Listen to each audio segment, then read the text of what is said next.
Vida, ela não se define por tamanho. Ela não se define pelo lugar ou por necessidade de um ambiente especial. Ela não se define pelo nível de desenvolvimento, nem pela capacidade de se defender. Nós conhecemos seus sinais. Ela é fácil de se reconhecer. Até mesmo por seus sinais silenciosos e ondas invisíveis. Vida, nós a reconhecemos quando a vemos. Nós a reconhecemos melhor quando a vemos ser tirada. Distribuição: Estação Luz Filmes. Versão brasileira: Wood Video, São Paulo.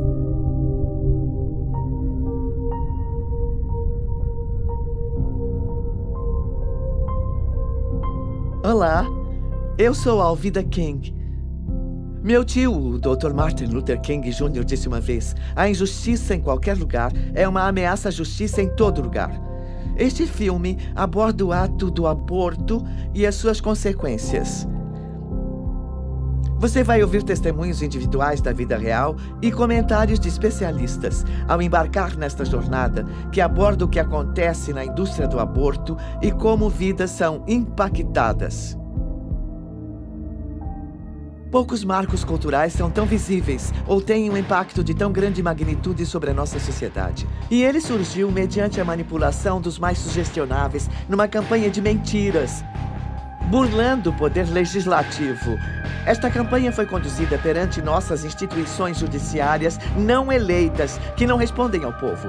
A justiça tornou o aborto um direito da mulher, a autoridade de decidir sobre o próprio corpo e sobre a vida independente que se desenvolve dentro dela.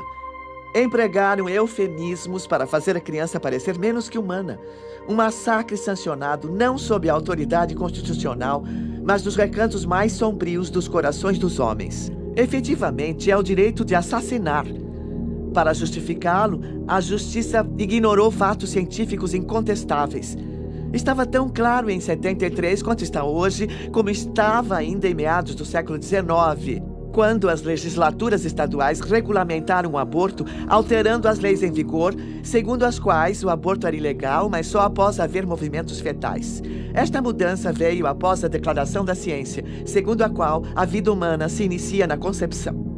Em 1857, a Associação Médica Americana declarou a existência independente e real da criança antes do nascimento como um ser vivo. É uma questão de ciência objetiva. Só quando perceberam que era um ser humano, colocaram leis em vigor após 1860. Depois de terem entendido a biologia, houve um movimento liderado nos Estados Unidos por médicos para proibir o aborto. Na lei da época, a vida foi definida como um dom imediato de Deus, um direito inerente à natureza em cada indivíduo e que começa no entendimento da lei, assim que a criança se mexe no ventre da mãe. Mas hoje temos instrumentos melhores para determinar quando a vida começa. Diziam que começava nos movimentos fetais, quando o bebê chutava, mas hoje sabemos que ela começa na concepção.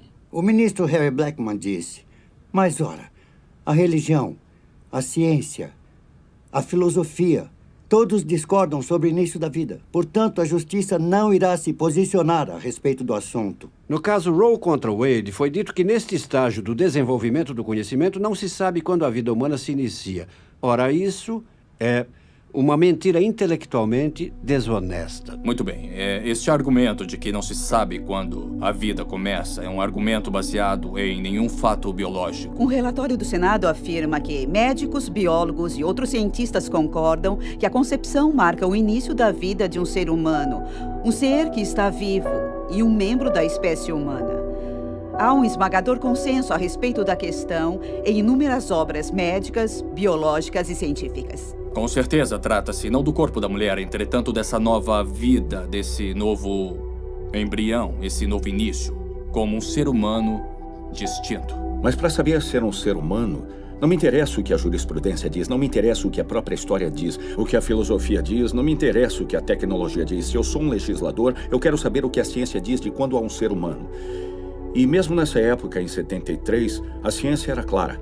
O ser humano existe no primeiro dia. A grande ignorância quanto à mera biologia geral. Entende? É impressionante. Porque estamos numa situação onde existem políticos que começam a citar frases tipo do século XIII, entende? Que não se sabe quando a vida começa. Porque qualquer um com consciência sabe quando a vida começa. Ou seja, a literatura já existe, a ciência está pronta. Ao derrubar as leis contra o aborto, a justiça inventou um direito das mulheres que nunca existiu e subtraiu dos nascituros um direito que sempre existiu, sem que um estatuto definisse explicitamente. Se cada pessoa no planeta possui o direito inerente à vida, ele principia quando ela se torna um ser humano.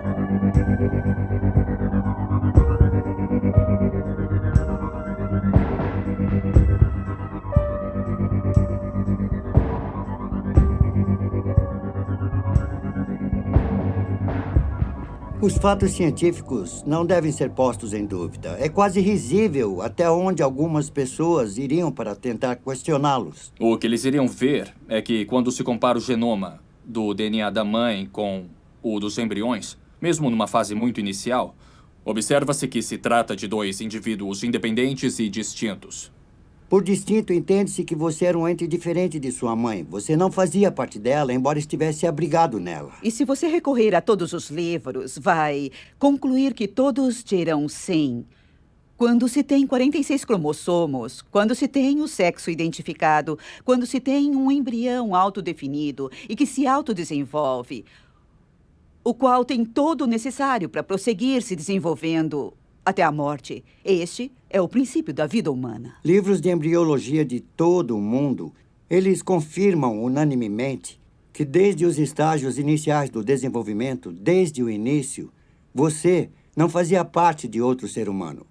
Você era um ser humano único, distinto e totalmente independente. A biologia é muito clara a respeito de quando a vida começa. É na concepção. O batimento cardíaco no ser humano em desenvolvimento geralmente se inicia em torno de 23 a 25 dias.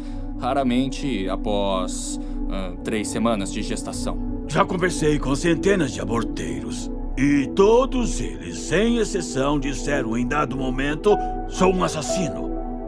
Tony Lavantino disse: sou pistoleiro. Eu sou pago por quem quiser matar o próprio filho. Eu já estive numa clínica de aborto dizendo às mulheres que aquilo era só coágulo, mas entrava no banheiro para conferir se todas as partes de um feto de quase 6 semanas estavam lá. Eles não são nada estúpidos. Sabem quando a vida começa e sabem que com o aborto liquidam com uma vida em qualquer fase. A maioria das mulheres não aceitaria matar seu filho se lhes fosse dito: isto é um ser humano, você tem o direito de matá-lo, mas ele é um ser humano cuja vida está sendo extinta.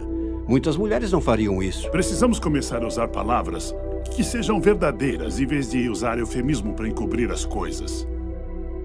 Produto da concepção. Bolsa de tecido. Irmão, você é uma bolsa de tecido. Eu mesmo sou uma bolsa de 113 quilos de tecido. Todo ser humano na face da Terra é uma bolsa de tecido. Mas isso levanta a questão. Vamos proteger essa bolsa de tecido ou vamos permitir que ela seja destruída indiscriminadamente? O governo deveria ser o protetor de nossa sociedade, guardião de nossos direitos inalienáveis. Entretanto, com toda a sua suposta sabedoria, tanto os tribunais quanto a maioria dos nossos representantes eleitos alegam não saber quando a vida começa. Por que eles ignoram algo que é tão óbvio para a ciência? Pode ser que admitir que a vida começa na concepção seria admitir a própria culpa ao sancionar o massacre de 50 milhões de vidas inocentes. Imagine um tribunal que vira as costas para a história, para a lei e a jurisprudência, que vira as costas para a Constituição dos Estados Unidos. Assim fez a nossa Suprema Corte Federal e seus juízes em sua decisão de sancionar o violento extermínio de inocentes em útero, violando o juramento de posse e virando as costas a milhões de crianças às quais a vida foi negada. Há mais de uma década, uma decisão da Suprema Corte literalmente apagou das constituições de 50 estados dispositivos que protegiam os direitos dos nascituros. O aborto voluntário já tira as vidas de quase 1,5 milhão de crianças não nascidas por ano. Legislação sobre a vida que ponha fim a esta tragédia um dia tramitará no Congresso. E eu e vocês jamais descansaremos até este dia.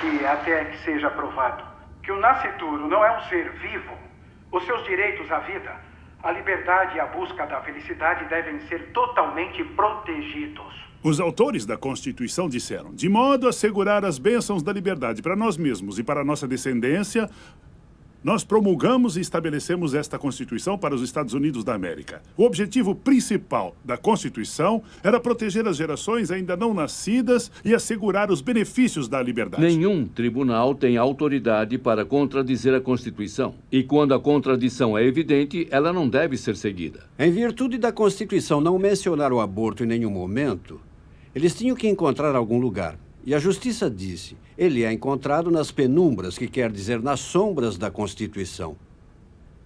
A Suprema Corte não pode revogar direitos que são tão inalienáveis. Então, Roe contra Wade e Doe contra Bolton são ficção, que já custou mais de 50 milhões de vidas. A Suprema Corte não concedeu o direito absoluto das mulheres matarem seus filhos nascitouros.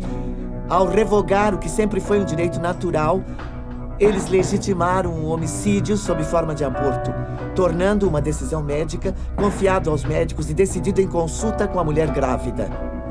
O caso Roe baseou-se no fato de que esta deve ser uma decisão entre a mulher e o médico. Numa visita anterior, ele até que abordou de forma bem descontraída a possibilidade de interromper a gravidez, caso o bebê tivesse algum problema genético. Meu oncologista foi bem flexível quanto ao que eu deveria fazer. Era a única opção que eu tinha e era a única maneira que eu poderia sobreviver. Então, ele me incentivou a fazer o aborto para salvar a minha vida e também para me livrar de um filho que seria totalmente incompatível com a vida em tratamento. Enquanto os defensores do aborto voluntário comemoravam a decisão do caso Roe, muitos profissionais de direito e até da esquerda radical sabiam que essa era uma decisão indefensável sob a perspectiva jurídica. Não bastou a justiça inventar um direito, ela o fez alheia à história e cega aos preceitos da ciência e da lei. Eu vou te dar o parecer do maior professor de direito liberal dos Estados Unidos, Larry Tribe, de Harvard. E, segundo ele, essa é uma posição indefensável.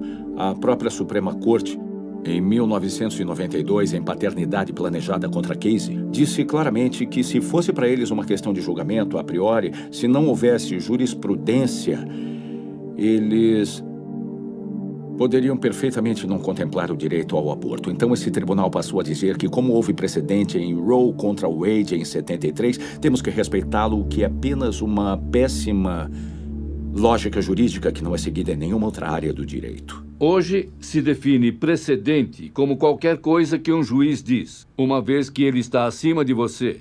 Porém, a maior autoridade não é o juiz, é a Constituição dos Estados Unidos. Em nenhuma outra área do direito se defende um precedente simplesmente porque ele existe, pois uma decisão errada é uma decisão inconstitucional. Então, no caso, se você respeita a Constituição, deve-se rejeitá-lo.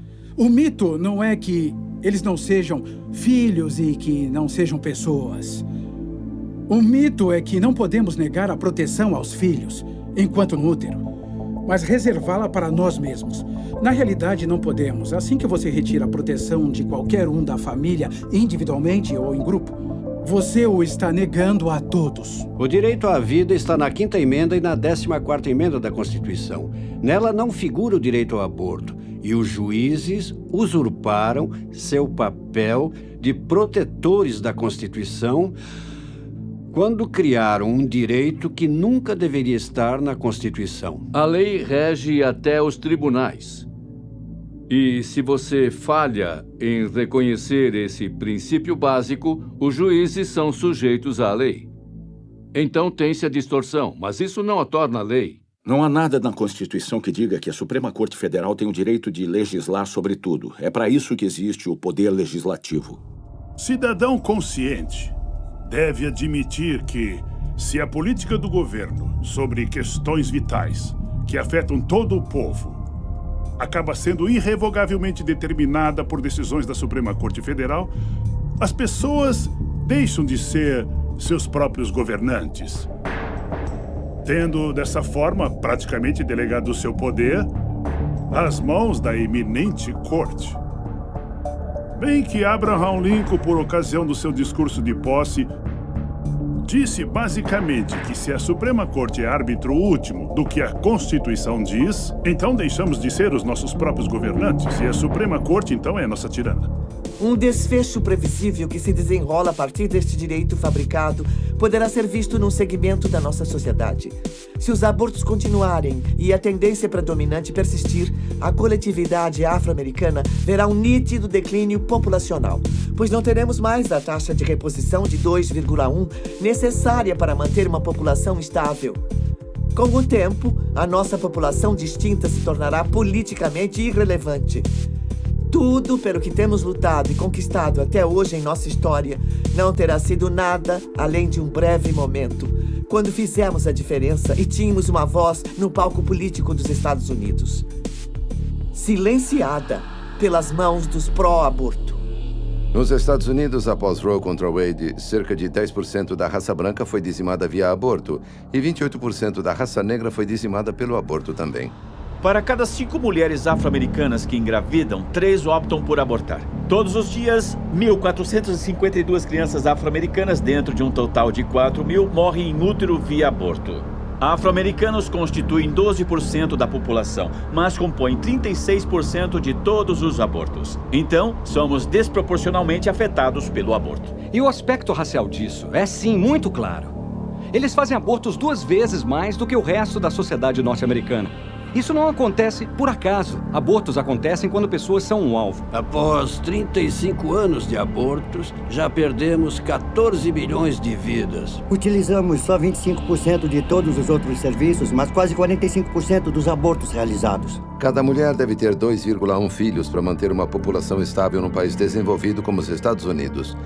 Como pela primeira vez em 2003 a natalidade negra ficou abaixo da taxa de 2,1 dentro dos próximos anos, a população negra atual entrará em declínio. Como afro-americano, eu sei que a maioria das pessoas considera a escravidão como sendo a pior coisa que já aconteceu nos Estados Unidos. Mas devido ao fato de eu estar aqui vivo hoje, e o aborto certamente não teria me facultado esse privilégio, então eu digo que o aborto é a pior coisa que já aconteceu nos Estados Unidos. Muita gente considera a escravidão como sendo a prática mais hedionda que o governo dos Estados Unidos já permitiu.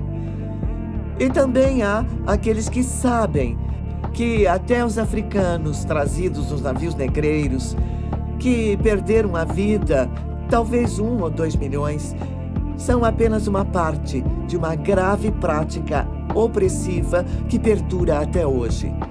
Nos Estados Unidos, desde Roe contra Wade, 14 milhões de bebês afro-americanos somaram-se ao contingente dos que vêm sendo oprimidos, seja pela cor da pele e, mais recentemente, pelo tempo de gestação. Eu creio que o maior fracasso em relação à questão do aborto tem sido a liderança negra. Estou muito preocupado que o clero negro e nossos representantes negros no Congresso e nossas organizações sociais, como a Associação Nacional para o Progresso das Pessoas de Cor, mantêm profundo silêncio sobre a questão. E se cala, então consente. Aí temos essa horrenda realidade, com as lideranças negras ajudando a perpetuar o genocídio de seu próprio povo.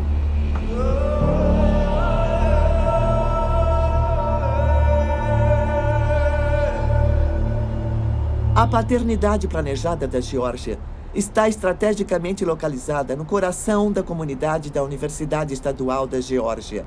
Ao seu redor, você vê os prédios das faculdades e jovens estudantes por toda parte na comunidade. As pessoas imaginam, por que será que os jovens e até as crianças estão se iniciando no sexo cada vez mais cedo?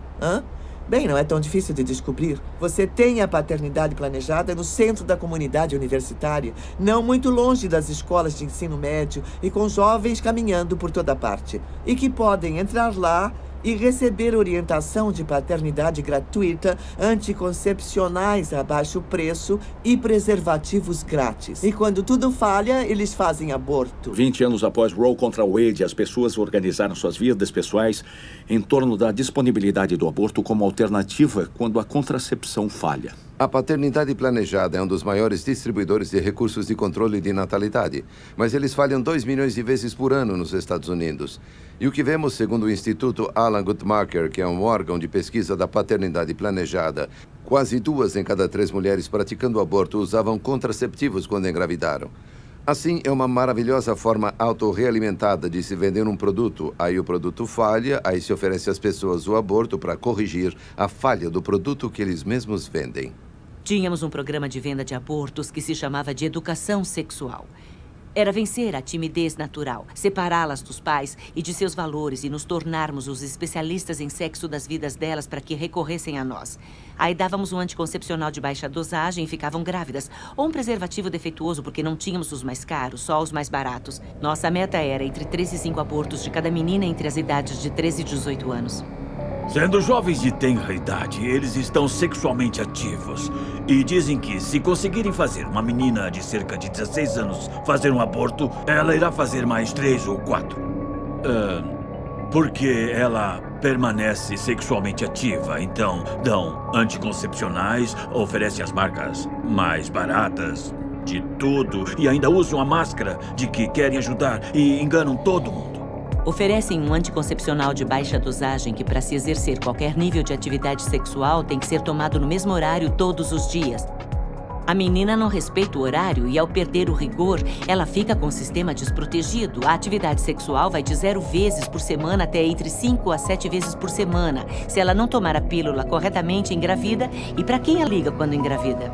Liga para nós, os especialistas, e estamos a postos. Temos um roteiro planejado para superar cada uma das objeções. É assim em vendas. Superando a objeção, você vende o serviço, neste caso, o aborto.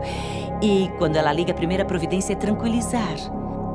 Então a menina confessa que acha que pode estar grávida e a aconselhadora, que é na verdade uma operadora de telemarketing treinada para fazer vendas por telefone, mas é chamada de aconselhadora, diz: nós podemos resolver seu problema, ninguém precisa saber. Aí a primeira pergunta é: qual foi o primeiro dia do seu último ciclo normal? E ela fornece a tal aconselhadora a data e ela diz: você está grávida de 8 semanas. Ela não diz que você pode estar grávida, ela não diz talvez, ela diz são 8 semanas. Aí ela planta a primeira semente neste longo canteiro de vendas e o mais triste é que na mente da garota ela é a autoridade. Ou seja, a especialista em gravidez e as perguntas são: isso é uma boa ou má notícia? Se fosse boa notícia, ela não estaria ligando para uma clínica de aborto. O amor é má notícia. E quando ela responde má notícia, tal aconselhadora aproveita, porque agora tem que identificar o medo para usá-lo, para reforçar a decisão do aborto a todo momento, se ela for desistir. E se ela disser: olha, talvez eu precise pensar no assunto, seus pais vão te matar, você tem que fazer mais um aborto vendido. A paternidade planejada ajuda as pessoas sob a influência de Margaret Sanger, a fundadora, para esterilizar pessoas, para abortar bebês, para matar bebês e mutilar mulheres. A paternidade planejada realiza a maioria dos abortos nos Estados Unidos, sob o nome de algo que parece tão útil: paternidade planejada. Margaret Sanger disse que queria livrar o mundo dos parasitas humanos, e os nazistas disseram exatamente a mesma coisa: vidas que não merecem viver. Ela é racista e eugenista, e a finalidade de sua organização, que era originalmente chamada Liga Americana de Controle de Natalidade, foi resumida num cabeçalho da revista Boletim do Controle da Natalidade como sendo criar uma raça de puros sangues. Outra frase era controle natal, um farol seguro em nossas trevas raciais. Um dos membros que integrou a cúpula, um de seus assessores de maior confiança, foi Lothrop Stoddard, que escreveu um livro em 1922 chamado A Emergente Onda de Cor contra a Hegemonia Branca Mundial, no qual ele disse que cruzamentos com o negro sempre foram fatais. Margaret Sanger, quando fundou a Liga Americana de Controle de Natalidade, mais tarde Paternidade Planejada, tinha uma agenda eugenista para, entre aspas, eliminar as raças inferiores. A paternidade planejada até hoje se recusa a admitir que Margaret Sanger é racista.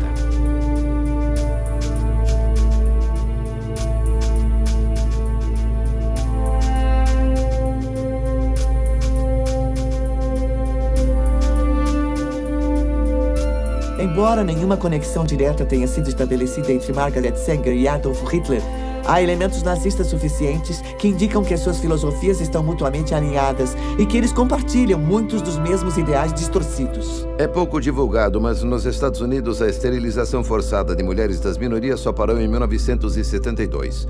Muitas centenas de milhares de mulheres foram esterilizadas contra a vontade delas. Após a decisão do caso Buck contra Bell, em 1929, quando um dos juízes da Suprema Corte disse a infame frase: 3 gerações de imbecis já é o bastante. O Projeto Negro tinha como alvo específico fazer pessoas percorrerem todo o Sul e convencerem os negros a não terem filhos. Margaret Sanger estava profundamente envolvida com o eugenismo nos Estados Unidos. Parte dos ideais promovidos pelos nazistas foram criados por eugenistas britânicos e norte-americanos. Na primeira publicação de Margaret Sanger, que se chamava Boletim do Controle da Natalidade, saíram artigos escritos por médicos do Terceiro Reich. E sabemos também que na Alemanha nazista havia um tal Dr. Hans Harmsen, o qual escreveu todos os guias de esterilização para o Terceiro Reich.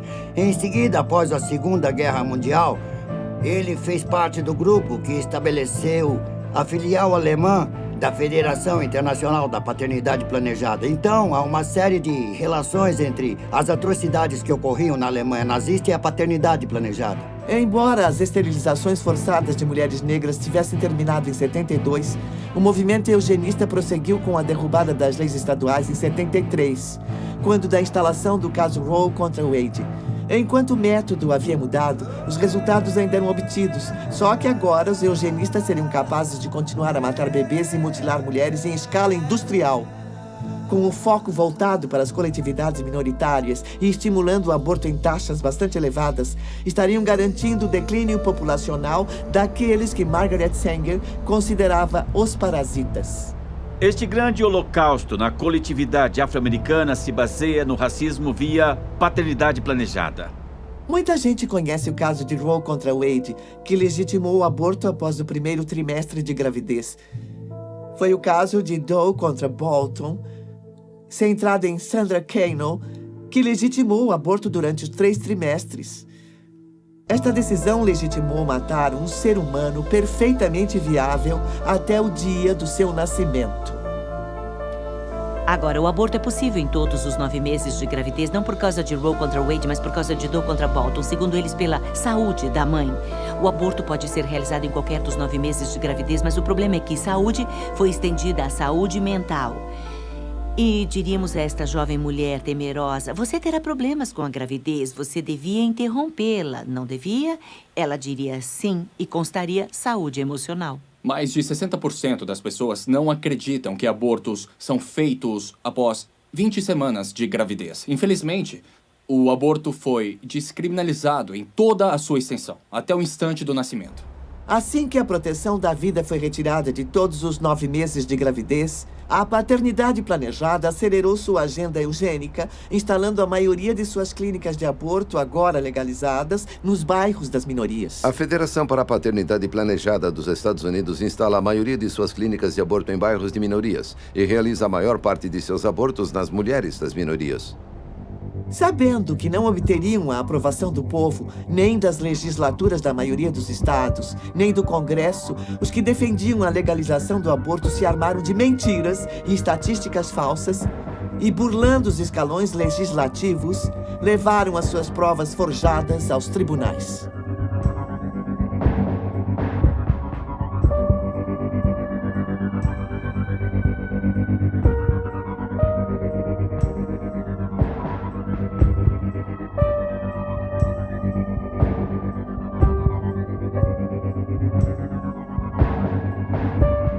Havia dados verdadeiros antes do aborto ser legalizado, quando entre 40 e 70 mulheres morriam por ano por abortos nos Estados Unidos. Mas o problema é que então todos eram amplamente divulgados e depois de Roe contra Wade foram omitidos. Por isso nós cremos que entre 50 e 100 mulheres morrendo pelo chamado aborto legal é provavelmente ainda o número mais preciso nos Estados Unidos. Aqueles que buscam acabar com as leis que protegem os nascituros encontram os peões perfeitos para serem sacrificados em sua cruzada mortal. Mulheres sagazes, bem instruídas e bem educadas foram orientadas a assediar suas semelhantes mais vulneráveis, manipulando-as para pensarem que o apoio delas ao aborto tornaria suas vidas muito mais significativas. Tanto Norma McCorvey quanto Sandra Kano, cujos nomes estão para sempre associados ao extermínio de bebês em gestação, nunca fizeram abortos. Elas deram à luz, enquanto astuciosos advogados usavam seus nomes para sugar a vida de milhões de outros assim chamados filhos indesejados. Enquanto estes advogados clamavam pelo direito de escolha das mulheres, que escolha é essa se apenas uma opção oferecida? Essa é a falácia essencial do assim chamado direito de escolha das mulheres. Na maioria dos casos não há escolha nenhuma. A decisão é tomada sem orientação ou baseada na desinformação. Não são apresentadas outras opções e a mulher é forçada a tomar uma atitude mortal. O slogan número 1 dos pró-aborto é pró-escolha. E a maior ironia desse slogan é que, se perguntarem às mulheres que fizeram aborto por que você fez o aborto, a resposta número 1 é: eu achei que não tinha outra opção. A maioria, talvez mais de 80% dos abortos nos Estados Unidos ocorrem sob alguma forma de coerção. Resumindo, não é a escolha da mulher. Uma vez uma senhora que me ligou à tarde e ela disse que queria marcar uma consulta para a filha vir e fazer um aborto. Perguntei, ela quer fazer o aborto? Olha, essa escolha não é dela. Então procurei orientação junto a uma aconselhadora cristã. Ela continuou dizendo que eu precisava fazer o aborto e que ter ele não seria a melhor coisa para eu fazer e isso não seria bom para os meus filhos. Então eu contei para o meu noivo, eu disse para minha mãe, disse aos outros membros da minha família e de repente todo mundo dizia: isso não se faz, você não pode ter ele, você não vai ter ele, não é bom para as crianças, não é bom para você, isso não é bom para o nosso casamento, eu não quero criar esse filho. Teria sido alguém que teria mudado a dinâmica da nossa família. E as relações que eles teriam criado teriam mudado a todos com quem eles interagiriam. Mas eles não estão aqui. Num aborto, não se trata de escolha, trata-se de desespero. Não se trata de pessoas que fazem abortos porque têm liberdade de escolha. São pessoas fazendo abortos porque percebem que não têm liberdade nem escolha. Ele forçava o aborto e isso ia me deixando revoltada a um tal ponto que isso me deixava mal. Eu só achava que ele não gostava de mim, que ele só ficava pensando em como resolver o assunto. E essas foram exatamente as palavras que ele usou. Temos que dar um jeito nisso. Mas eu tinha medo, estava em crise. Nesse ponto eu percebi que não tinha escolha. As mulheres são as vítimas e, em muitos dos casos, as mulheres são coagidas. E em meio à crise, lamentam que tiveram que tomar a decisão. As mulheres se sentem ameaçadas que, se não fizerem aborto, elas vão acabar sendo punidas por isso. Há histórias de namorados que dizem: eu te dou dinheiro e nossa relação continua se você fizer o aborto. Se você optar por ter o bebê, aquela é a porta. Eu estava namorando um rapaz e fiquei grávida. E as primeiras palavras dele foram: você não vai ter ele, vai? Eu me lembro desse peso no meu coração. Aí eu pensei, bom, eu acho que não. E eu estava sob muita pressão. Simplesmente eu acho que a minha opção não foi por escolha. Eu acho que foi... Como eu disse antes, acho que pareceu mais um ultimato. Todos ficavam gritando comigo. Parecia que só viviam gritando comigo e continuavam insistindo. Você tem que matá-lo, você tem que abortá-lo, você não pode criar ele, você tem que procurar a clínica. E é bom você tomar providências. Cada semana que passar, isso vai piorar. Vai. E eu acabei não aguentando tanta pressão deles. E como supostamente eu ia arruinar a vida de todo mundo, eles eram implacáveis. Eu não conseguia ficar um só dia sem ouvir eles. Estivessem eles falando mesmo comigo, ou eu apenas lembrando de algo que me disseram há poucas horas. Enfim, eles me bombardearam por isso. Então eu acho que tenho que carregar esse fardo para todo mundo poder ficar satisfeito. Muitas vezes, sob coerção, a mulher decide fazer o aborto convicta de que está em maus lençóis e que o procedimento irá aliviar a situação. Infelizmente, os problemas estão apenas começando. As consequências físicas e emocionais desta decisão são sempre devastadoras. perdurando por bem mais do que os 9 meses que ela teria gestado um bebê, ou por mais que o tempo que levaria para que o bebê chegasse à idade adulta. Nós lembramos de como nossas amigas eram, antes e depois. Pelo fato de o aborto afetar a essência de quem somos como mulheres e pelo fato de estarmos envolvidas em gerar uma vida, que uma experiência como o aborto realmente deixa marcas. Há algo que acontece na mente de uma mulher quando ultrapassa o que eu chamo de linha tênue. Elas não dizem nada após 20, 30, 40, 55 anos. Às vezes, nem no leito de morte.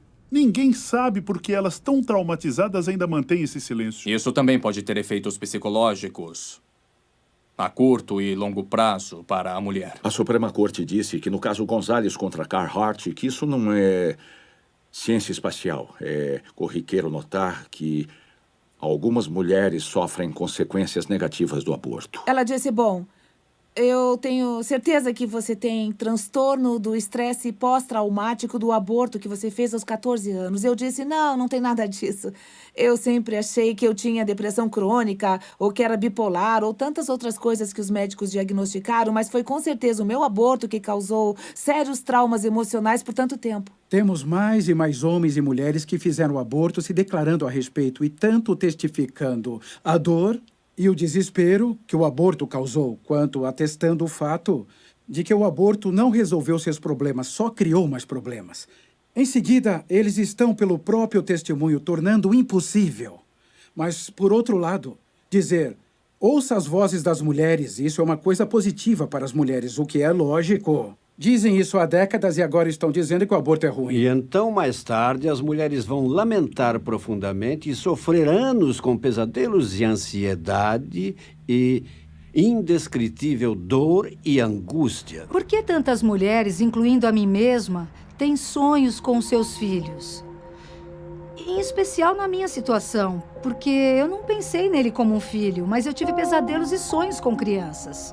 Eu conheço muitas mulheres que sofrem com pesadelos, que ouvem choros de bebê durante a noite, que são simplesmente incapazes de se relacionar com os filhos vivos. E o medo de ser descoberta. E se as pessoas souberem o que você fez? Quando as pessoas te acham uma deusa, não fazem ideia de que você matou 4 pessoas. A tristeza e a vergonha às vezes quase me sepultavam. Depois eu saí de lá e fui pra casa. Acho que foram os hormônios ou a ficha não caiu, mas as emoções, a realidade de tudo que aconteceu, e eu só me lembro de me encolher num canto e arrancar meus cabelos. Eu só pensava, eu não acredito, não acreditava que tinha feito aquilo. Em vez de só passar por uma crise de gravidez de 9 meses, eu já passei por 20 anos de inferno na Terra, só por exercer o meu direito de escolha. As mulheres dizem com frequência, não me disseram que eu ia sofrer por anos com meu aborto. Ninguém me disse que eu teria pesadelos com meu bebê. Não me avisaram que eu viria a me arrepender tão amargamente que ia preferir me matar a continuar a viver. Não. Daqui a 10 minutos você não vai nem lembrar. Isso é mentira. Um dos efeitos mais devastadores do aborto em muitas mulheres é o suicídio. Há estudos indicando que adolescentes que fazem aborto têm até 6 vezes mais chances de tirar a própria vida no prazo de 1 ano após terem interrompido a gravidez. E muitas mais ainda planejam e até tentam o suicídio numa tentativa de pôr um fim à dor que sentem. Não se fala em estatísticas precisas, mas suicídios e tentativas de suicídio entre mulheres que se submeteram ao aborto são uma realidade que o outro lado se recusa a admitir. Cheguei a achar que a única maneira de escapar do tormento era tirar a minha própria vida. E, sendo a covarde que eu era, eu bebi o máximo que eu pude, entrei na minha banheira cheia d'água e, com uma lâmina de barbear, eu cortei os meus pulsos e eu apenas fiquei lá deitada olhando a água da banheira ficar vermelha. Não era uma coisa que estava acontecendo conscientemente, que eu pudesse dizer, puxa, estou tão triste por eu ter feito o aborto, que eu vou usar essas drogas. Era apenas um profundo sentimento de vazio e desesperança, que não havia mais nada pelo que valesse a pena viver. E planejei como eu ia acabar com a minha vida, sabe? tantas vezes. Eu fui diagnosticada com depressão clínica em 91. Com certeza foi devido aos abortos. Eu me tornei extremamente suicida depois dos abortos. E eu cheguei ao ponto de tentar tirar a minha vida várias vezes. Tinha 12 anos de idade. Ela entrou mascando chiclete e estava tão descontraída. Ela fez o aborto e voltou 2 semanas depois para a consulta. Ela não saía mais do quarto, não saía. Abriram a porta e ela estava lá. Ela tinha um caco de vidro e cortou os pulsos. 12 anos de idade. Mas todas chegamos ao momento em que nos damos conta de que éramos mães e que matamos nossos filhos. É doentio, uma sensação mórbida. Avisos raramente são oferecidos. As mulheres quase nunca ouvem a história inteira do que estão se envolvendo quando autorizam um aborteiro a matar o bebê dentro delas.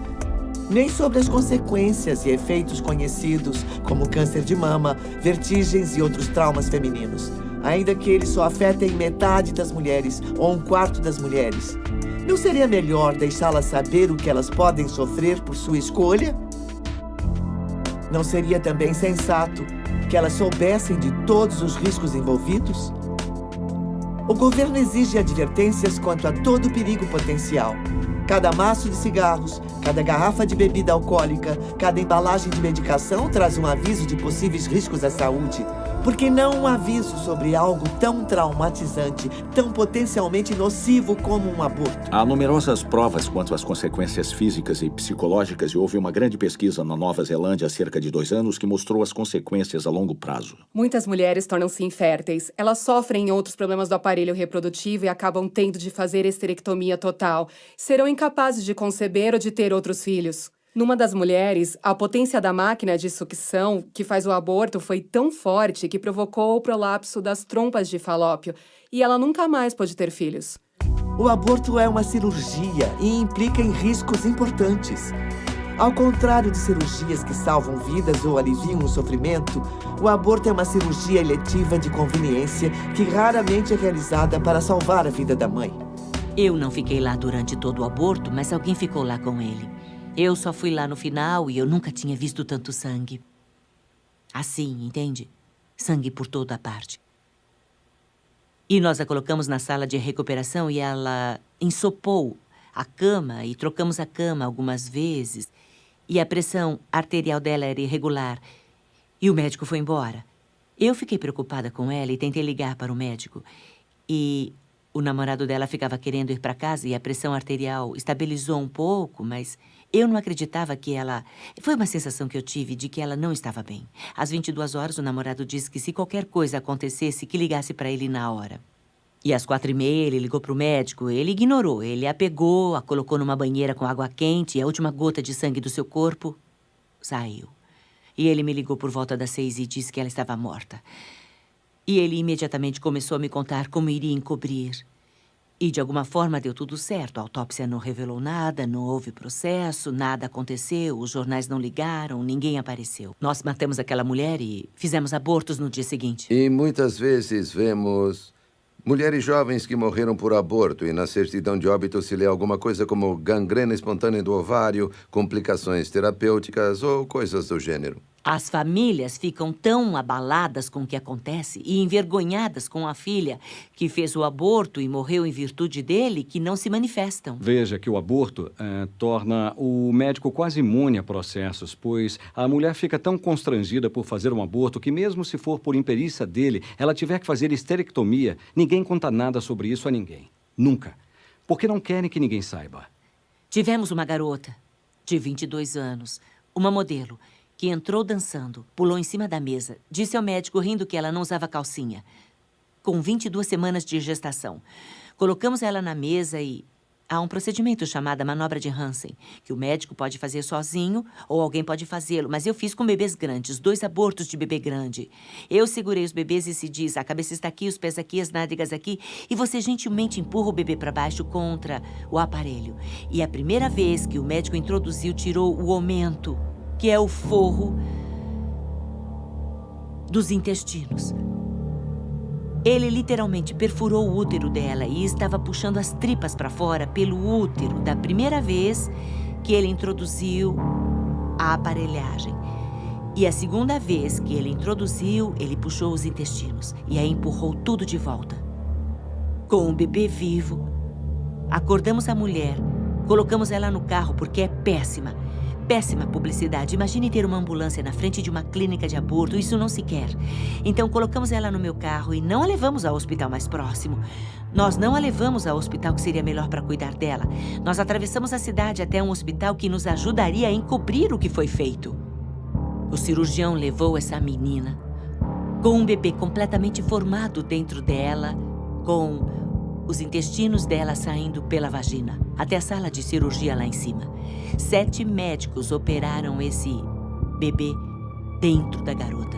Tiveram que fazer a colostomia, a ressecção do intestino para esvaziá-lo no saco. Aí retiraram o bebê, enrolaram em lençóis descartáveis e colocaram no incinerador do hospital. E todos os 7 médicos falsificaram o laudo. Nós matamos aquele bebê assim. Os médicos falsificaram o laudo, dissemos à garota que ela teve gestação abdominal e ela não nos processou. No caso Roe contra Wade, a justiça tornou a questão do aborto uma decisão entre a mulher e o seu médico. A verdadeira consequência disso é que a decisão entre ter o bebê ou encerrar a sua vida, na grande maioria dos casos, é delegada à mulher em crise, numa consulta com uma pessoa que ganha vida vendendo abortos. A sineta da caixa registradora ocupou o lugar do choro do recém-nascido. A maioria das mulheres nos Estados Unidos que fizeram aborto vão lhe dizer que elas nunca viram um aborteiro. Elas nunca veem esse médico até ele estar entre as pernas dela na clínica de aborto, violando-a com os instrumentos. As mulheres quase nunca consultam seus médicos. Elas procuram umas clínicas. Elas decidem que querem fazer o aborto. Então, essa ideia da importância do papel do médico pessoal é uma fantasia. Com o sucesso de Roe contra Wade na justiça, a organização eugênico-racista de Margaret Sanger tornou-se parte da cultura dos Estados Unidos. Uma nova indústria multibilionária foi iniciada, encabeçada pela paternidade planejada. Uma indústria que mantém a sua influência e poder através dos mesmos argumentos e mentiras originalmente usadas para descriminalizar o aborto em 73. Há 2 grandes mentiras sobre o aborto. A primeira não é um bebê.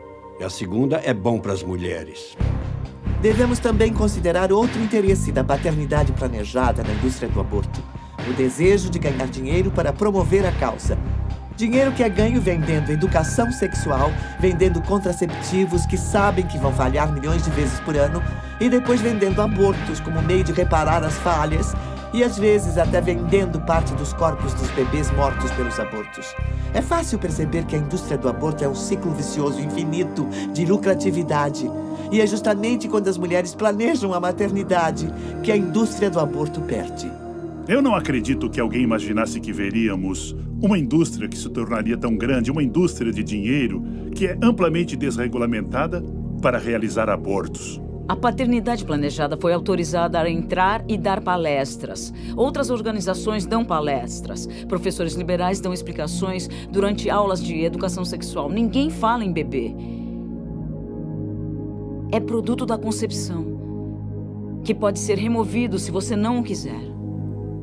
Ao legalizar o aborto, a Suprema Corte abriu as comportas para que a indústria possa faturar bilhões de dólares com o sofrimento e a dor de mulheres e a morte de milhões de bebês inocentes, através da exploração da delicada situação em que muitas mulheres se encontram. No instante em que a mulher se vê mais vulnerável, aborteiros legitimados pela justiça oferecem um serviço que promete resolver o problema. Mas, ao contrário de outras empresas, eles deixam suas clientes sofrerem com as consequências sem oferecerem garantias nem reembolso quando o produto deles apresenta defeito. O aborto é um produto habilmente comercializado, vendido a pessoas muito fragilizadas, em crise. Elas compram o produto em busca de solução e descobrem que é defeituoso. Disseram que tínhamos de faturar $40 mil por semana para podermos ficar aqui. É claro que descobrimos depois que ele estava mentindo. Que ele queria apenas capitalizar recursos financeiros, entende? O aborto é um ramo muito lucrativo. Abrimos uma clínica em 30 dias. Ela cobriu os custos no primeiro mês. Era uma usina de lucro. E já estávamos a caminho de abrir mais clínicas. Digo, aliás, que o nosso plano era abrir mais 3 clínicas em 1983 para que eu pudesse ser milionária em 84. Há muito dinheiro envolvido. Nós nunca aceitávamos cheque.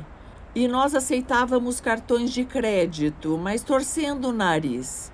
Sempre pedíamos às mulheres para trazer dinheiro. E por quê? Ora, para não precisar declarar ao leão.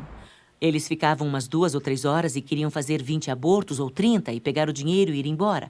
Para eles não interessava se a instrumentação não estava limpa, se a instrumentação não estava em ordem. Eles só queriam ganhar o dinheiro, cumprir o turno e ir embora. Davam visto na planilha, juntavam e apresentavam no final do dia. Nós somávamos e pagávamos em dinheiro, sem nota fiscal, sem declaração. Mas imagino que pessoas que ganham a vida matando bebês provavelmente declaram imposto de renda, você não acha? Nunca sabemos exatamente quanto é faturado, porque a indústria do aborto se esconde embaixo das saias das pacientes, sob alegação de sigilo médico. Quando uma organização fatura milhões e mais milhões de dólares disponibilizando abortos, e muitas vezes em coletividades onde é o único fornecedor, eles têm um monopólio disso. Então, por que não promoveriam mais abortos, então? Porque mais abortos implicam mais dinheiro. Mais dinheiro quer dizer que eles podem ir ao caixa do governo, no caso da paternidade planejada, e dizer, vejam como estamos indo bem. E assim eles podem pedir mais dinheiro do governo. A paternidade planejada agora está em expansão. Estão construindo gigantescas clínicas de aborto, se antecipando à medicina socializada, porque esperam que se um democrata se tornar presidente dos Estados Unidos, a medicina socializada será introduzida. E então poderão cobrar entre $1.000 e $1.500 por abortos durante o primeiro trimestre, e tudo será pago pelo governo. Os defensores do aborto têm interesse financeiro nas mulheres que querem fazer aborto porque eles ganham se elas fizerem, e eles não ganham se elas não fizerem. Então, o que acha que ele vai mandar que elas façam? Se o auxílio às mulheres estivesse no centro da indústria do aborto, o assim chamado serviço de acabar com a vida do bebê poderia ser oferecido por muito menos do que é geralmente cobrado. A clínica permaneceria no azul e ainda teria muito lucro. Mas não é esse o caso. Os pró-aborto e as clínicas de abortos prosperam, aproveitando-se das mulheres em crise. Rapidamente deixou de ser questão de oferecer abortos às mulheres, era questão de lucro. Eu vi o potencial de faturar muito dinheiro. Eu atendi o telefone em casa à noite para não perder um aborto. Mas ela podia ver o teste de gravidez dela dar positivo ou negativo e eu mostrava um quadro na parede e dizia, este é positivo e este é negativo.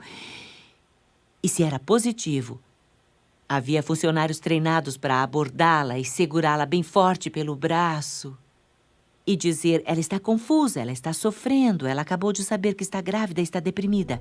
Aí, novamente, você puxa ela pelo braço para chamar a atenção dela e diz, se você tiver dinheiro, podemos dar um jeito nisso agora mesmo. Fizeram um teste de gravidez, disseram que deu positivo e me perguntaram se eu tinha dinheiro. Me disseram que se eu não tivesse naquele dia, que eu teria que voltar e sairia mais caro, porque eu estava exatamente no ponto das 13 semanas. Se ela fosse para casa e conversasse a respeito, sua estrutura de apoio familiar a ajudaria e diria que o aborto não era a resposta, mas se ela agisse de acordo, estaria sob controle. Mas uma certa porcentagem desses testes de gravidez dá negativo. Não dão todos positivo. E não esqueça que custa a mesma coisa fazer um teste dar negativo quanto positivo. Se o teste desse negativo, era uma técnica de vendas diferente. Dizíamos, esse teste deu negativo. Mas sabia que esse teste não é sensível para detectar uma gravidez recente? Você pode estar grávida e o teste daria negativo. E você quer saber hoje, não quer? E ela diria que sim. E nós dizíamos, temos outro teste que você pode fazer. Vamos fazer ultrassom. E colocávamos ela na mesa. Poderia colocar qualquer pessoa na mesa. E eu encontraria uma gravidez, porque você só precisa encontrar uma bolsa. Todo mundo tem bolsas no abdômen. E a menina não sabe como é um útero em gestação. Aí é só encontrar uma pequena bolsa no abdômen. Você joga na tela e fala, vê ali, você está grávida. Ela ficava chocada. Alguém pegava ela pelo braço e dizia, se você tiver dinheiro, podemos dar um jeito nisso esta noite. Soubemos de uma menina de 16 anos que achou que estava grávida. Fizeram o aborto dela. Ninguém viu o que tiraram dela. Não havia bebê nenhum. E ela cometeu suicídio. E aí, na investigação, eles fizeram a perícia e não havia indícios de que estivesse realmente grávida. Existem estudos que mostram que o aborto é ruim para a saúde da mulher. saúde emocional e física, mas esses estudos vêm sendo abafados. Eles vêm sendo questionados, são contestados, porque existe um grande volume de dinheiro faturado pela indústria do aborto. E o dinheiro que os políticos recebem da NARAL, das organizações pró-aborto, da paternidade planejada, Mary Stoppes Internacional. Ou seja, esse é o dinheiro que está financiando campanhas e está apoiando candidatos. Ninguém vai contra esse dinheiro, nem se manifesta contra ele. O aborto tem profundas consequências, as quais aqueles que lucram com ele não querem que as mulheres saibam. Numa época em que se espera que o nosso governo garanta a nossa segurança, por que esse mesmo governo é tão lento para regular o setor que tem afetado um número incontável de pacientes? Isso não afeta apenas a mulher, isso não afeta apenas o pai. Isso afeta a família inteira e desintegra famílias. Como filha única, ela sempre quis ter uma irmã. E quando ela fez 8 anos, percebeu que eu deveria ter tido um filho antes. Havia alguém faltando na vida dela. Aí ela falava, peraí, cadê o bebê? E eu tive que explicar para uma filha de 8 anos de idade o que era um aborto. Está bem, vamos ver se eu entendi isso direito. Ela estava em pé, bem na minha frente, e ela disse, você tinha 16 anos, estava grávida e matou o seu bebê? Eu tive que encarar essa menininha e dizer sim. E aquela expressão de horror tomou o rosto dela. E ela não falou mais nada, apenas se afastou. E eu pedi aos da minha família para irem comigo, mas eles não quiseram ir. Não queriam ir. Queriam que eu fizesse, mas eles não quiseram ir. Nem o meu noivo não quis ir. Finalmente encontrei alguém que queria ir. Nenhum dos que me mandavam fazer. Nenhum deles quis ir comigo. Alguns homens não tiveram escolha. A mulher optou pelo aborto e eles simplesmente não tiveram controle disso. Na verdade, o aborto rouba o destino. Não só das mulheres, mas dos homens que estão envolvidos. Dos homens que perderam filhos, das famílias deles. Ele destrói relacionamentos. Um homem veio até a nossa mesa. Eu estava no stand e fui explicar para ele o nosso trabalho. E ele olhou para mim e as lágrimas começaram a correr pelo rosto dele. E ele soluçava igual um bebê e disse, já faz 35 anos e ainda dói tanto que parece ainda hoje, sabe? Não podemos mais nos calar. Milhões de vidas de mulheres foram devastadas e os pais são negligenciados, são simplesmente esquecidos. Estou dizendo, a quantidade de pessoas que foram afetadas pelo aborto é incomensurável. Com o caso Roe contra Wade, a Suprema Corte tirou dos estados o direito de regulamentar o aborto dentro de suas jurisdições. Pensava-se que os estados regulamentariam as clínicas que realizam o procedimento. A verdade é que, por anos, eles foram deixados à vontade. Os aborteiros de fundo de quintal simplesmente se instalaram abertamente sem sanear seus procedimentos. Trata-se de um ramo altamente lucrativo e a segurança das mulheres dificilmente era levada em conta em se tratando da lucratividade. Podíamos fazer de 20 a 30 abortos por hora, se preciso, no mínimo 20. Tínhamos 21 kits de instrumentação, só esses. Portanto, era impossível retirar a instrumentação, limpá-la, esterilizá-la, ajustar a temperatura do esterilizador para fazer 20 minutos de esterilização e depois esfriá-la. Eu tive mais experiência do que eu gostaria de ter tido com as condições de imundície no interior das clínicas de aborto. Quando estávamos no sul da Califórnia, íamos atrás dos pequenos aborteiros sujos ao redor de Los Angeles, San Diego e Orange County, que se instalavam nos pequenos shoppings. Praticamente assinavam um contrato hoje e matavam bebês amanhã. Íamos lá fuçar nas latas de lixo deles e eles pegavam as notas do caixa e jogavam fora. E os bebês eram jogados fora junto com o lixo comum. Claro, violando toda e qualquer legislação sanitária existente. Pois é, tínhamos uma taxa de infecção em torno de 75%. Entende? Mas isso era só da instrumentação não esterilizada. Nossa taxa de complicações no fim do meu tempo lá era de cerca de 1 em cada 500 que precisou de uma cirurgia por complicações ou que morreu. Tivemos uma que morreu. Mas por não termos estatísticas reais e se você puder encobrir, você não registra, nenhum caso nosso foi registrado. Então, não sabemos.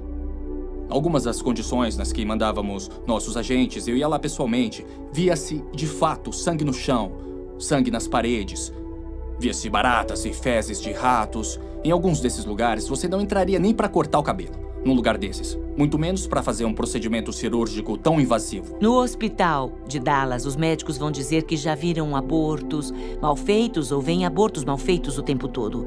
Um dos fatores que permitiu regulamentar as clínicas de aborto no Texas foram as denúncias envolvendo aborteiros ruins. Quando uma garota morreu e foram vistoriar a clínica, viram instrumentação enferrujada e que não tinha esterilizador nem água quente. A vida da mulher que decide abortar seu bebê nunca mais será a mesma. Não haverá um só dia em que essa decisão não irá afetá-la de alguma forma, seja física, emocional ou espiritualmente. Mas ela não sofre as consequências de tirar a vida de um bebê sozinha.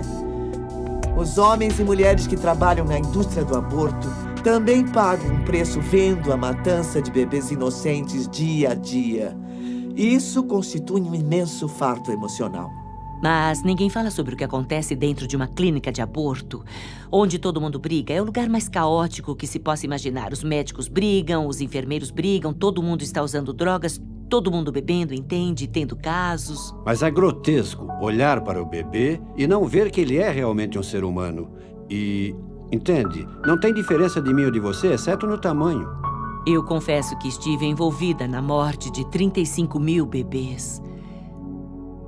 No homicídio de uma mulher que sangrou até a morte por um aborto no 2º trimestre.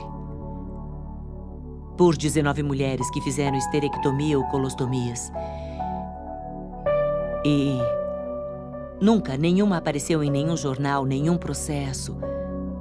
Mas eu não consigo lidar com o fato de eu mesma ter tirado a vida do meu próprio filho com o aborto.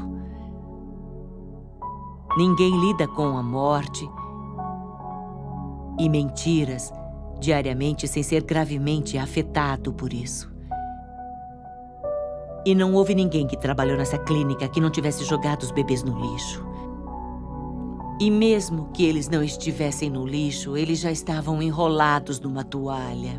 Eu solicitei a um colega ginecologista que realizava abortos na época que colocasse um captador de ultrassom no abdômen de mulheres que estavam fazendo abortos, que mostrasse o feto sendo caçado pelo aborteiro e que finalmente acabava morto, aspirado e destroçado.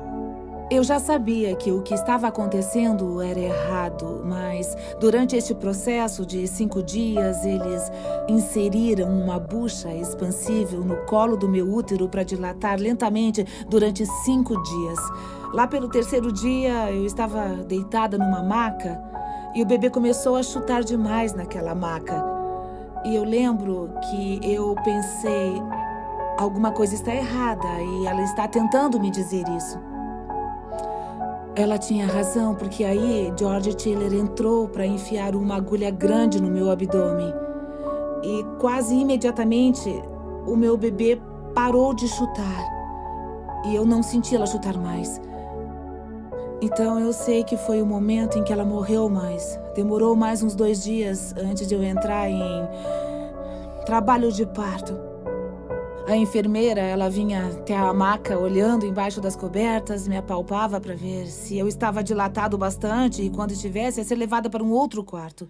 Ela me levou com um soro de cadeira de rodas até esse outro quarto, onde todas as outras mulheres entraram. Eu vi que o quarto que eu entrei era uma espécie de banheiro com um sanitário.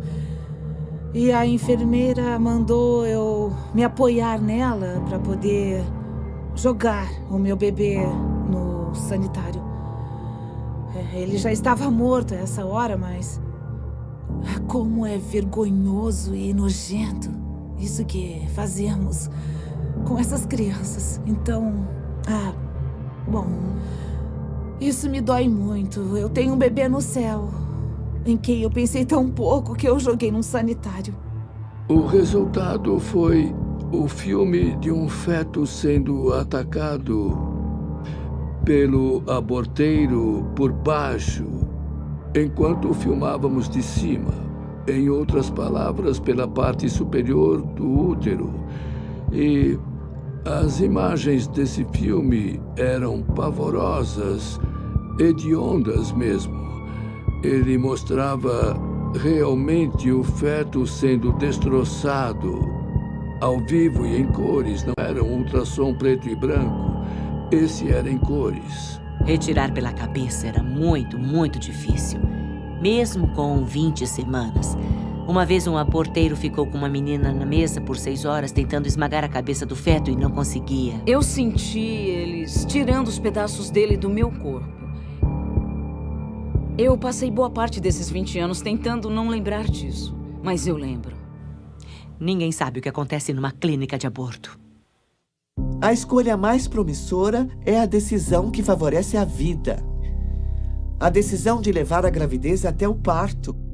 Em praticamente todas as coletividades de todos os Estados Unidos, existem organizações e pessoas dispostas a ajudar em prol de vidas que merecem florescer. Organizações e pessoas que não são movidas pelo desejo de ganhar dinheiro com o desespero dos outros. Estas são pessoas amáveis que desejam realmente ajudar a mulher em crise a fazer uma escolha, a escolha certa.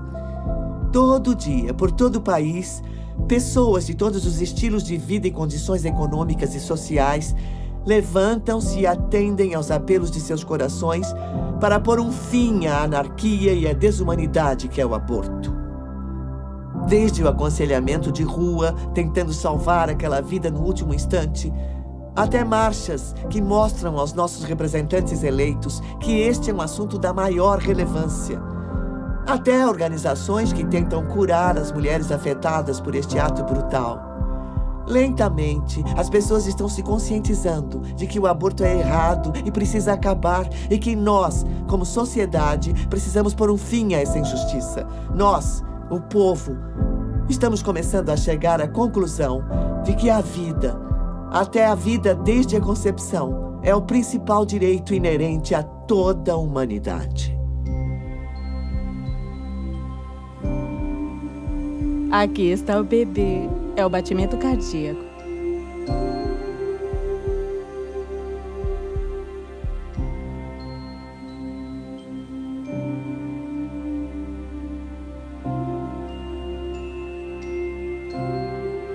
Parece até de uma pessoa adulta. A frequência cardíaca é de 176 batimentos por minuto. Nossa! É. Sério mesmo? Uhum. É perfeitamente normal. Isso é normal? É normal. À medida que a gravidez progride, ele vai diminuindo. Eu sei que o coração bate rápido no começo.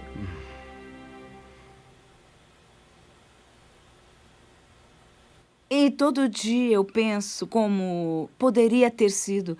Como teria sido se eu tivesse tido meu bebê? Eles só não sabem que há recursos e estão em um completo desespero. Por isso precisamos estar lá para amá-las, mostrar que nos preocupamos e levar a elas a ajuda que precisam. Se uma mulher está pensando em abortar, que não acredite nessa mentira, senão irá perder a maior bênção de sua vida. E essas mulheres têm que saber que são especiais e amadas, e isso ajuda 100%. Porque elas não querem necessariamente ver cartazes e faixas sobre o erro que estão cometendo. Elas sabem que é errado, elas sabem. Elas querem ouvir que são amadas e que há esperança. Todas que já tinham feito o aborto estavam me avisando para não fazer o aborto. Basicamente, pediram para eu aprender com o erro delas. Aprender com elas e não aprender errando, sabe? Quando você luta pela sua vida, você precisa saber pelo que está lutando. E se o que você está defendendo é uma vida, então como você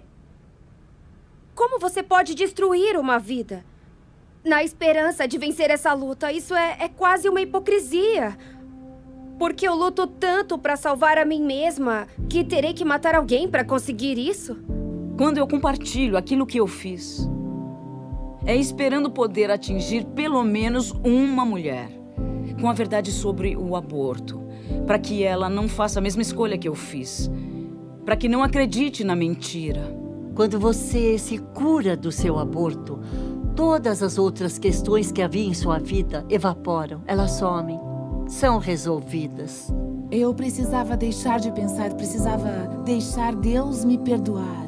E quando coloquei um rosto no meu problema, nunca mais tive problemas de depressão. Nós sabíamos que tínhamos feito o mais certo, mas ela, desde o momento que ela nasceu, reagiu de forma totalmente normal para um bebê recém-nascido e não tinha nenhum motivo para pensar que ela viria a ter qualquer problema mais tarde. Tive um menino. Ele está com 2 anos agora. Se olharmos isso em termos de continuidade, eu sei que os cientistas gostam de distinguir. É lógico, nós dividimos as coisas em categorias diferentes, porque é assim que enxergamos. É o melhor meio de podermos considerar os fatos científicos que estamos encontrando. Mas o fato que não muda é que essa entidade genética, que inclusive já tem um gênero, deve prosseguir até morrer. Eu acho que se em algum momento um dos pais me pedisse para não abortá-los, certamente teria tido os bebês. Eu mantive o meu bebê até nascer e eu a entreguei para adoção. E estou feliz pelo que fiz. O aborto é, para mim, a derradeira exploração das mulheres. E nada disso está sendo discutido porque a realidade é essa. Assim que começar a ser discutido é que a sujeira vai aparecer. E a verdade aparecerá de fato sobre o que o aborto faz com as mulheres. Ainda mais com os bebês não nascidos, os bebês mortos. Isso vai acabar.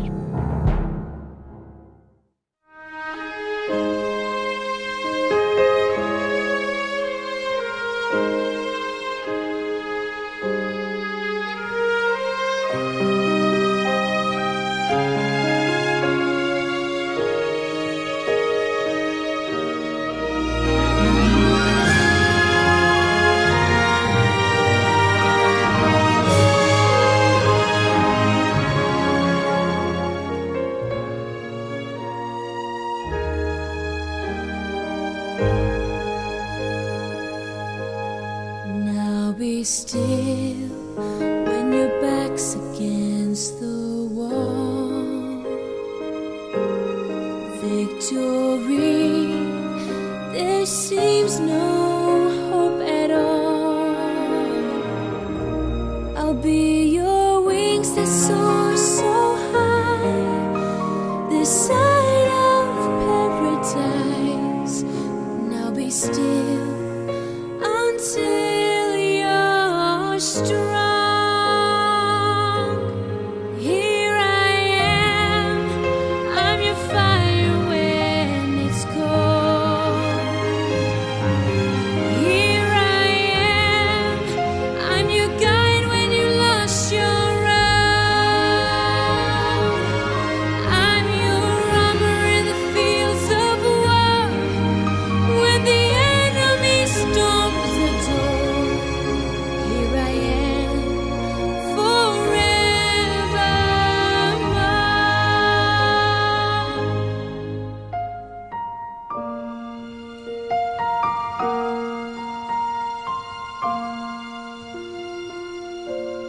Take my hand when shadows hide your way.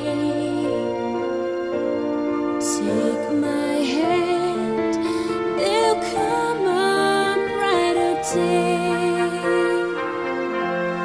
For the love of you and me is for eternity.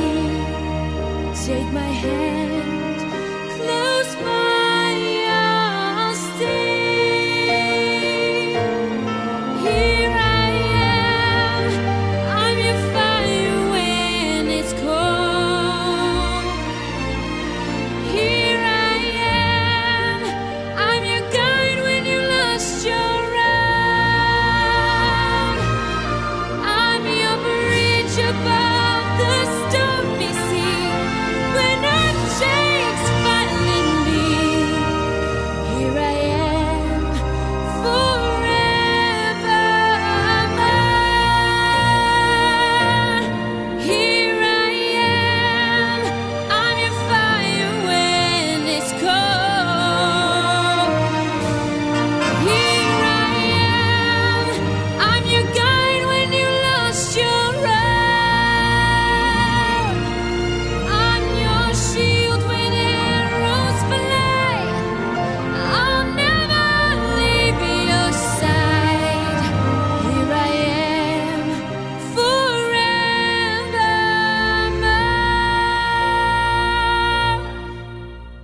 Here I